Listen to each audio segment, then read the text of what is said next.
علی بھائی، اگلا سوال ہے، آپ نے ایک سے زیادہ مرتبہ صحیح بخاری کی حدیث نمبر 3748 بیان کی ہے کہ جب سیدنا حسین رضی اللہ عنہ کے سر مبارک پر عبید اللہ بن زیاد نے چھڑی ماری نعوذ تو باللہ۔ حضرت انس بن مالک رضی اللہ عنہ بھی وہاں موجود تھے، اور انہوں نے فرمایا کہ سیدنا حسین رضی اللہ عنہ رسول اللہ صلی صلی اللہ اللہ علیہ علیہ وآلہ وسلم۔ وسلم کے ہم شکل تھے۔ پوچھنا یہ ہے کہ عبید اللہ ابن زیاد جیسے ظالم آدمی کے دربار میں انس بن مالک رضی اللہ عنہ کا کیا کام تھا؟ ان کی وہاں موجودگی ان کے کردار پر سوالیہ نشان ہے، پلیز وضاحت فرما دیں۔ کوئی سوالیہ نشان نہیں ہے جی۔ پہلے تو یہ کلیئر کریں کہ یہ لفظ جو ہے نا، عموماً ہم بولتے ہیں انس، یہ لفظ ہے انس، الف پہ بھی زبر ہے، نون پہ بھی زبر ہے، اور پھر سین سے جا کر ملے گا۔ انس ابن مالک رضی اللہ تعالیٰ عنہ، یہ نبی صلی اللہ علیہ وآلہ وسلم کے بڑے لاڈلے صحابی تھے۔ جب نبی صلی اللہ علیہ وآلہ وسلم ہجرت کر کے مدینہ شریف آئے تو ان کی جو والدہ تھی نا، ام سلیم، اردو میں ہم سلیم بول دیتے ہیں، ام سلیم، انہوں نے ان کو حضور کی خدمت میں پیش کیا کہ یہ میرا بچہ ہے 10 سال کا، تو یہ آپ کی خدمت کیا کرے گا۔ پھر یہ پورا مدنی دور حضور کے ساتھ ہی رہے ہیں، بڑے قریبی، یعنی ہر وقت سفر و حضر میں حضور کے ساتھ، آپ کو وضو کروایا کرتے تھے۔ اور کہتے ہیں کہ بخاری مسلم کے الفاظ ہیں کہ میں نے نبی علیہ السلام سے زیادہ شفیق کسی کو نہیں پایا۔ وہ کہتے ہیں میں کبھی مجھے حضور کسی کام بھیجتے تھے تو میں بچوں میں کھیلنا شروع کر دیتا تھا، ٹھیک ہے، اور کام ہی بھول گیا، ظاہر ہے 10 سال کا بچہ، کھیلنے کودنے کی عمر ہے۔ آپ نے کبھی مجھے نہیں ڈانٹا، آپ آتے تو بس آ کے مجھے بھی پیار سے انیس کہہ کے بلاتے تھے، ٹھیک ہے، کہ میں نے تو تمہیں کام بھیجا تھا۔ اور وہ کہتے ہیں مجھے نبی علیہ السلام نے آج تک زندگی میں یہ نہیں کہا کہ تم نے یہ کیوں کیا اور یہ کیوں نہیں کیا، اتنی شفقت فرماتے تھے۔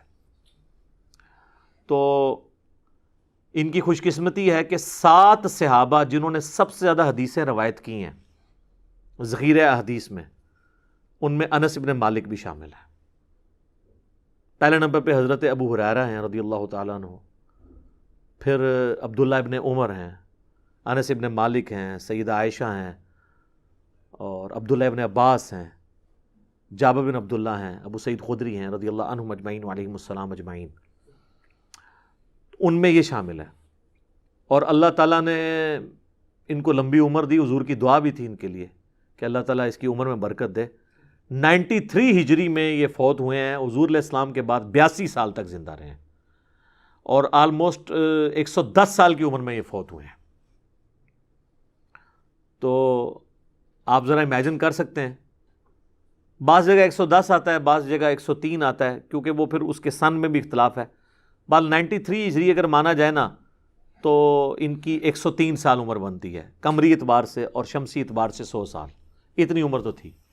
اور یہ بصرہ میں فوت ہونے والے آخری اصحاب میں سے تھے، انس ابن مالک۔ تو ان کے بارے میں یعنی یہ کہنا کہ جی وہ اس حدیث کے موقع پر وہاں پہ موجود تھے، اس سے بھی بڑی تہمت ان پہ لگائی گئی کہ جی وہ سنان بن انس جو تھا جس نے حضرت حسین علیہ السلام کا گلا کاٹا تھا، نعوذ باللہ من ذالک، وہ ان کا بیٹا تھا۔ وہ ان کا بیٹا نہیں تھا، یہ تو قبیلہ خزرج سے تعلق رکھتے تھے جس کے سردار سعد ابن عبادہ تھے۔ یہ تو انصاری صحابی ہیں انس ابن مالک، اور قبیلہ نخی تو علیحدہ سے ایک قبیلہ ہے، وہ سنان بن انس اور تھا۔ یہ نہیں ہے کہ اب وہ نام اگر ملتا جلتا ہو تو سارے ہی وہ ہوں گے، جس محمد لوکی کلمہ پڑھ دے وہ محمد، اور ٹھیک ہے نا جی، خالی محمد نام ہونے سے تو نہیں ہو جائے گا۔ میاں محمد بخش اور محمد رسول اللہ، نام تو محمد ہی ہے لیکن فرق ہے۔ تو وہ سنان بن انس بھی ان کا بیٹا نہیں تھا، وہ الگ سے تھا۔ یہ تو بڑے محب اہل بیت تھے، اہل بیت کے چاہنے والے تھے، اور مولا علی حسن و حسین سے بڑی محبت کرنے والے تھے۔ ایک وہ کمزور سی روایت پیش کرتے ہیں کہ جی مولا علی نے انس ابن مالک کو بددعا دی تھی تو ان کو برس کا مرض ہو گیا تھا۔ یہ بات تو صحیح ثابت ہے کہ ان کو برس کا مرض ہوا تھا، وہ تو ویسے کرنی کو بھی تھا، تو مرض تو کسی کو بھی ہو سکتا ہے، لیکن یہ بددعا والی بات ٹھیک نہیں ہے۔ مولا علی سے بڑی محبت کرتے تھے، اس ثبوت میں وہ صحیح بخاری کی حدیث کافی ہے۔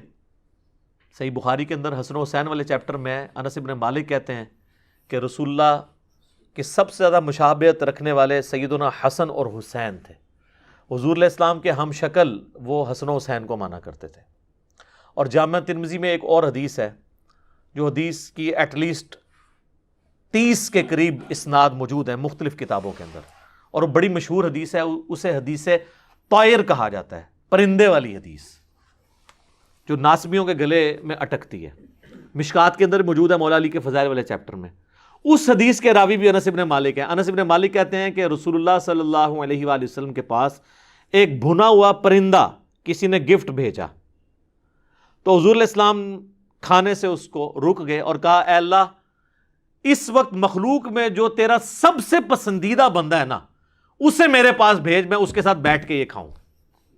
اب حضرت انس کہتے ہیں میں سوچ میں پڑ گیا یہ بندہ کون ہوگا, تو مولا علی آ گئے. اور پھر کہتے ہیں مولا علی نے اور رسول اللہ نے بیٹھ کے وہ پرندہ کھایا. سر یہ ان الفاظ کے اندر قیامت چھپی ہوئی ہے. پیغمبر کی موجودگی میں پیغمبر یہ خواہش کر رہا ہے کہ ایسا شخص جو تجھے سب سے بڑھ کر مخلوق میں محبوب ہے اسے میرے پاس بھیج کہ میں اس کے ساتھ بیٹھ کے یہ کھاؤں. تو مولا علی آتے ہیں. تو یہ حدیث ترمذی کے اندر ہے, اسے حدیث طائر کہا جاتا ہے, پرندے والی حدیث. اس حدیث کا راوی بھی انس بن مالک ہے. تو وہ اہل بیت سے اگر بکس رکھنے والے ہوتے تو ادھر تیسرا بندہ تو کوئی موجود نہیں تھا. انہوں نے تو حدیث روایت کی ہے, مولا علی نے نہیں روایت کی, نہ رسول اللہ نے بیان کی ہے. یہ انس بن مالک خود آبزرو کر رہے ہیں اس حدیث کو. تو انس بن مالک اہل بیت سے محبت کرنے والے تھے. ان کے اوپر جھوٹے الزامات لگانا یہ بالکل غلط ہے. باقی یہ کہنا کہ جی وہ دربار میں کیا کر رہے تھے, بھائی حکمران تھے, یہ تو چھوٹی بات ہے. مسند ابی یعلا آپ اٹھا کے دیکھیں, مروان بن حکم مدینے کے ممبر کے اوپر چڑھ کے, چونکہ وہ گورنر تھا حضرت معاویہ کی طرف سے, تو وہ حضرت علی کے اوپر سب و شتم کر رہا تھا اور حسن و حسین نیچے بیٹھے ہوئے تھے, اس کے پیچھے نمازیں پڑھتے تھے. وہ جو ایک پولیٹیکل سسٹم ہے اسلام کا, اس میں کسی طریقے سے بھی اس کو وائلیٹ نہیں کیا کرتے تھے اہل بیت, قانوناً اس چیز کو فالو کیا جاتا تھا. تو حکمران تو تھے نا وہ. تو حکمران اگر کسی کو بلاتے ہیں اپنے دربار کے اندر تو ظاہر ہے رعایا کو تو جانا پڑتا ہے. اس کو تو چھوڑ دیں, یہ چھوٹی مثال ہے. فرعون کے دربار میں بھی تو ایک مومن تھا. قرآن میں اللہ نے اس کی پوری تقریر نقل کی ہے کہ وہ اپنا ایمان چھپاتا تھا. اب آپ کہیں نہیں وہ مومن فرعون کے دربار میں کیا کر رہا تھا. فرعون تو پکا کافر جہنمی, یہ تو پھر بھی کلمہ گو تھے, مسلمان تھے. باقی آخرت کا فیصلہ اللہ نے ان کا کرنا ہے. تو اگر فرعون کے دربار میں ایک مومن ہو سکتا ہے تو انس بن مالک بھی عبید اللہ ابن زیاد کے دربار میں اگر چلے گئے ہیں, چونکہ وہ گورنر تھا تو وہاں پہ موجود تھے, تو دیکھیں ادھر ہونے کا فائدہ ہی تو ہوا ہے نا. جو آپ نے حدیث بیان کی ہے صحیح بخاری میں, یہ حدیث حضرت حسین ابن علی کے چیپٹر میں ہے, انٹرنیشنل نمبر کے مطابق 3748,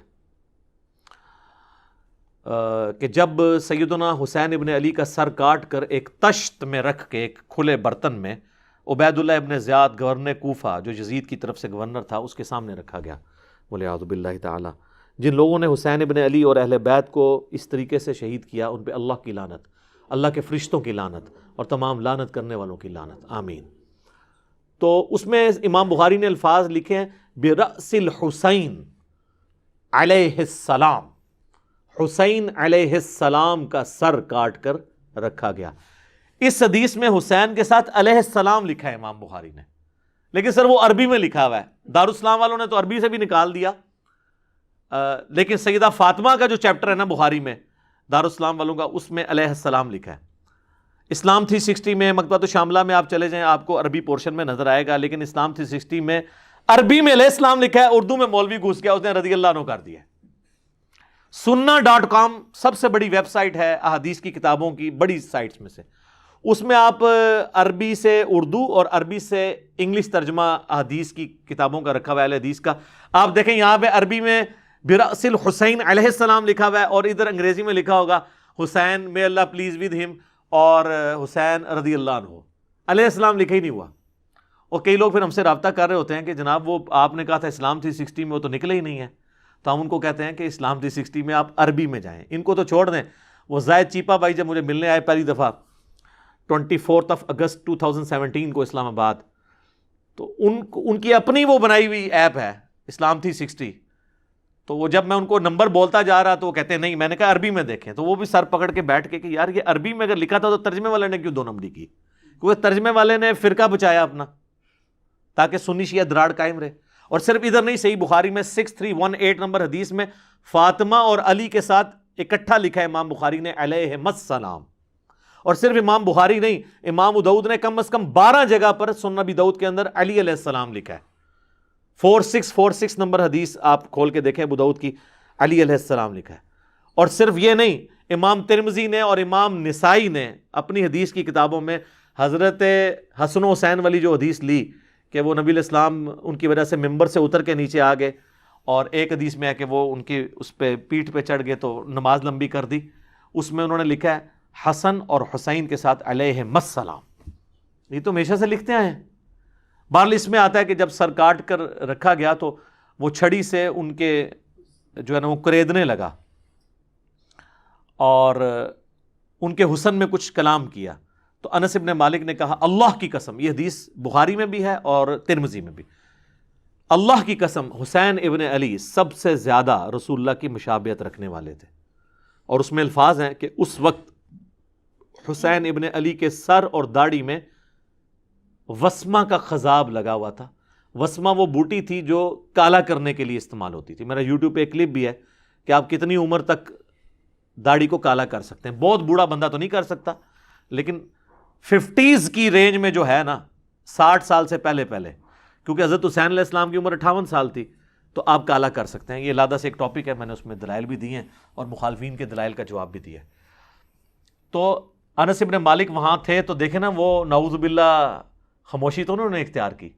صحیح مسلم میں حدیث ہے نا کہ برائی دیکھو ہو سکے تو اپنے ہاتھ سے روکو. اب ہاتھ سے ایک 70 سال کا بوڑھا کیا روک سکتا تھا؟ اگر ہاتھ سے نہیں روک سکتے کم از کم زبان سے روکو. زبان سے تو روک دیا نا انہوں نے، اور اگر زبان سے بھی نہیں روک سکتے کم از کم دل میں برا جانو. لیکن ذالک اضعف الایمان، یہ ایمان کا سب سے کمزور ترین درجہ ہے کہ کوئی شخص برائی کو دل میں برا جانے. انس ابن مالک کمزور درجے پہ نہیں، انہوں نے زبان سے کم از کم ایک پروٹیسٹ ریکارڈ کروایا اور اپنا پوائنٹ آف ویو اس کے سامنے رکھ دیا. تو یہ انس ابن مالک کے اوپر بالکل جھوٹی تہمت لگائی گئی ہے کہ وہ کوئی نعوذ باللہ بنو امیہ کے درباری تھے. ایسا نہیں تھا. ظاہر ہے وہ حکمران تھے، تو وہ حکمران جب بلایا کرتے تھے تو صحابہ کو مجبوراً جانا پڑتا تھا. تو ظاہر ہے وہ حکمرانوں کی اطاعت والا معاملہ تو ہوتا تھا، لیکن جہاں جہاں وہ کوئی غلط چیز دیکھتے تھے وہ ہائی لائٹ کرتے تھے. آپ میرے کربلا والے ریسرچ پیپر میں کئی ایک اصحاب کے اس طرح کے واقعات پڑھیں گے کہ وہ چیزیں ہائی لائٹ کر دیا کرتے تھے. اب یہ ایک پورا ٹاپک ہے، مطلب اس پہ میں اب گھنٹوں بول سکتا ہوں کہ مولا علی نے کس طریقے سے ان بدعات کو ان کی ریمیڈی کی اور دوبارہ سے اپنے دور خلافت کے اندر جو ہے وہ سنت نبوی کو زندہ کیا. ایک پورا ٹاپک ہے، اور میں یعنی اس سے پہلے کہ سب لوگوں کو ایک تشویش ہو جائے کہ وہ کیا چیزیں ہیں، تو یہ میرا ایک ریسرچ پیپر ہے جی، واقعہ کربلا کا حقیقی پس منظر 72 صحیح الاسناد احادیث کی روشنی میں. یہ 72 کا ٹائٹل جو ہے وہ شہدائے کربلا کی نسبت سے، ورنہ اس میں احادیث 200 سے زیادہ ہیں. اکثر بخاری و مسلم سے ہیں. یہ عربی میں بھی ہے، اردو میں بھی ہے، ہندی میں بھی ہے، انگلش میں بھی ہے. اور اس میں نے خلفائے راشدین حقیقی کون ہے اس ٹاپک کو کور کیا. اس کے بعد پھر شہادت عثمان کے اصلی اسباب کیا تھے. ایک تو جعلی اسباب ہیں، عبداللہ ابن سبا کے کھاتے ڈالے ہوئے ہیں، میں نے حقیقت بات بتائی. پھر جنگ جمل صفین نہروان ڈسکس ہوئی، پھر صلح حسن ڈسکس ہوئی، پھر حضرت معاویہ رضی اللہ تعالیٰ عنہ کا دور ملوکیت اور اس میں کیا کچھ خلاف سنت باتیں ہوئی وہ میں نے ڈسکس کی ہیں. اور اس کے بعد یزید کی ولی عہدی اور الٹیمیٹلی سیدنا حسین ابن علی رضی اللہ تعالی عنہما وعلیہم السلام کی مظلومانہ شہادت. یہ سارے ٹاپکس میں نے کور کیے ہیں. آپ اس کی سافٹ کاپی مفت ڈاؤن لوڈ کریں ہماری ویب سائٹ ahlsunnatpak.com سے. اگر ہارڈ کاپی منگوانی ہے تو کل یہ 12 کا پیکج ہے. 9 ریسرچ پیپر ہیں انکلوڈنگ اس کے، اور 3 اذکار کارڈ ہیں. ہم آپ کو یہ فری آپ کے گھر بھجوائیں گے. صرف آپ نے TCS کا خرچہ دینا ہے 300 روپیز. صبح 9 سے لے کے شام 5 بجے تک ہمارے اکیڈمی کے نمبر پہ آپ رابطہ کر سکتے ہیں. +923215900162 اکیڈمی کا نمبر ہے. پاکستان میں کریں گے تو 032159000162. کال کرنی ہوگی، واٹس ایپ انٹرٹین نہیں ہوتا. تو آپ یہ تمام ریسرچ پیپرز اپنے گھر TCS کروا سکتے ہیں. 300 کا آپ نے ایزی پیسہ یا موبی کیش کے ذریعے آپ پیسے جو ہیں وہ جمع کروا سکتے ہیں. تو باقی آپ تو پی ڈی ایف کا دور ہے، آپ اس P D F download کریں اور اس کو پڑھیں سافٹ کاپی۔ تو انس ابن مالک کوئی یعنی خدمت گار نہیں تھے بنو امیہ کے، نعوذ باللہ۔ اس طریقے سے حضرت ابو ہریرہ کے بارے میں بھی کہتے ہیں جی وہ بنو امیہ کے خدمت گزار تھے، نعوذ باللہ۔ بنو امیہ کے خلاف کتنی روایتیں جو ہیں وہ حضرت ابو ہریرہ بیان کر رہے ہیں۔ یہ جو روایت ہے مسند ابی یعلا میں کہ نبی علیہ السلام نے اپنی وفات سے چند دن پہلے خواب دیکھا کہ آل مروان کے بندر ان کے ممبر پر ناچ رہے ہیں، اور حضور بڑے غمگین ہوئے حتیٰ کہ ان کی وفات ہو گئی اسی غم میں، اور آپ کو کسی نے مسکراتے ہوئے نہیں دیکھا۔ اس حدیث کے راوی حضرت ابو ہریرہ ہیں۔ اسی طریقے سے جو بخاری کی حدیث ہے کہ میں آل قریش بنو امیہ کے ان لوڑوں کے نام بھی جانتا ہوں جن کے ہاتھوں امت کی تباہی ہونے والی ہے، مجھے رسول اللہ نے بتایا تھا، اس کے راوی بھی حضرت ابو ہریرہ ہیں۔ دلائل النبوہ امام بیہقی کی کتاب میں اور باقی کتابوں میں حضرت ابو ہریرہ کی دعا ہے، اللہ مجھے 60 جو ہجری کے اینڈ تک 70 کی دہائی سے شروع سے پہلے مجھے موت دے دینا، کیونکہ 61 ہجری میں یہ واقعہ کربلا ہوا۔ وہ تو بازاروں میں چلتے ہوئے یہ دعا مانگا کرتے تھے۔ صحیح مسلم میں حدیث ہے، حضرت ابو ہریرہ رضی اللہ تعالیٰ عنہ کہتے تھے کہ نبی علیہ السلام نے فرمایا کہ میری امت کا یہ قبیلہ میری امت کی اینٹ سے اینٹ بجا دے گا۔ تو صحابہ نے کہا یا رسول اللہ آپ ہمیں کیا حکم دیتے ہیں؟ تو آپ نے فرمایا کاش میری امت ان کا ساتھ نہ دے اس وقت، بنو امیہ۔ یہ ساری کریٹیکل حدیثیں حضرت ابو ہریرہ نے روایت کی ہیں۔ پھر مسند امام احمد میں، المستدرک للحاکم میں اور کتابوں میں یہ جو حدیث ہے، جس نے حسن و حسین سے محبت رکھی اس نے مجھ سے محبت رکھی، اور جس نے حسن و حسین سے بغض رکھا اس نے مجھ سے بغض رکھا، اس حدیث کے راوی بھی حضرت ابو ہریرہ ہیں۔ پھر مسلم شریف کی وہ کریٹیکل حدیث جس میں خیبر کے موقع پر نبی علیہ السلام نے فرمایا کل میں اس شخص کے ہاتھ میں جھنڈا دوں گا جو اللہ اور اس کے رسول سے محبت کرتا ہے، اللہ اور اس کا رسول اس سے محبت کرتے ہیں۔ یہ بخاری میں بھی ہے، مسلم میں، لیکن مسلم میں آگے الفاظ ہیں۔ حضرت ابو ہریرہ روایت کرتے ہیں کہ حضرت عمر کہتے ہیں کہ مجھے زندگی میں کبھی خواہش نہیں ہوئی تھی کسی منصب کی سوائے اس موقع کے کہ یہ بہت بڑی فضیلت ہے کہ اللہ اور اس کا رسول اس سے محبت کرتے ہیں، لیکن وہ جھنڈا حضرت علی کو ملا، مجھے نہیں ملا۔ تو یہ حضرت ابو ہریرہ نے اگلے الفاظ حضرت عمر کے حضرت علی پہ رشک کرنے کے الفاظ حضرت ابو ہریرہ نے نقل کیے ہیں۔ تو ان میں بغض اہل بیت کیسے ہو سکتا ہے؟ جب تکبیرات کی سنت چھوڑ دی تو بخاری مسلم میں آتا ہے بنو امیہ کو حضرت ابو ہریرہ نماز پڑھ کے بتایا کرتے تھے، اور ہر اٹھک بیٹھک پہ اللہ اکبر کہتے تھے سوائے رکوع سے اٹھتے وقت سمیع اللہ لمن حمیدہ، اور 4 رکعتوں میں 22 دفعہ اللہ اکبر کہہ کے اسلام پھیرنے کے بعد انہوں نے کہا کہ اللہ کی قسم میں تم سب سے زیادہ رسول اللہ کی نماز سے واقف ہوں۔ حضور اپنی وفات تک اسی طریقے سے نماز پڑھتے تھے، کیونکہ بنو امیہ کے لوگ پہلی تکبیر صرف اونچی کہتے تھے، باقی وہ ایکشن سے ٹرانسفر کرتے تھے امام کے۔ یہ تو پھر یعنی مولا علی نے بنو امیہ کی یہ جو بدعت تھی اس کو ختم کروایا۔ بخاری مسلم دونوں میں آتا ہے کہ عمران بن حسین صحابی، جن کے بارے میں مسلم میں آتا ہے کہ فرشتے ان کے ساتھ مصافحہ کرتے تھے، پھر وہ کہتے ہیں میں نے داغ لگوایا تو مصافحہ کرنا انہوں نے ختم کر دیا، پھر ان کو فرشتے سلام کیا کرتے تھے، مصافحہ کے نہیں سلام کے الفاظ ہیں، تو پھر انہوں نے توبہ کی کہ میں اب داغ نہیں لگواؤں گا، تو پھر دوبارہ سے فرشتوں کا سلام ان کو آتا تھا۔ وہ صحابی کے ساتھ ایک تابعی نماز پڑھتا ہے، جب جنگ جمل کے بعد کوفہ جو ہے اور بصرہ کو خالی کروایا مولا علی نے، تو انہوں نے مولا علی کے پیچھے نماز پڑھی، تو وہ صحابی اسلام پھیرتے ہی نا اس تابعی کے نا زانوں پہ یوں ہاتھ مار کے کہتے ہیں کہ آج مجھے علی نے وہ نماز پڑھائی ہے جو رسول اللہ کے پیچھے ہم پڑھا کرتے تھے۔ رسول اللہ صلی اللہ علیہ وآلہ وسلم ہر اٹھک بیٹھک پہ اللہ اکبر کہتے تھے، اور رکوع سے اٹھتے وقت سمیع اللہ لمن حمیدہ۔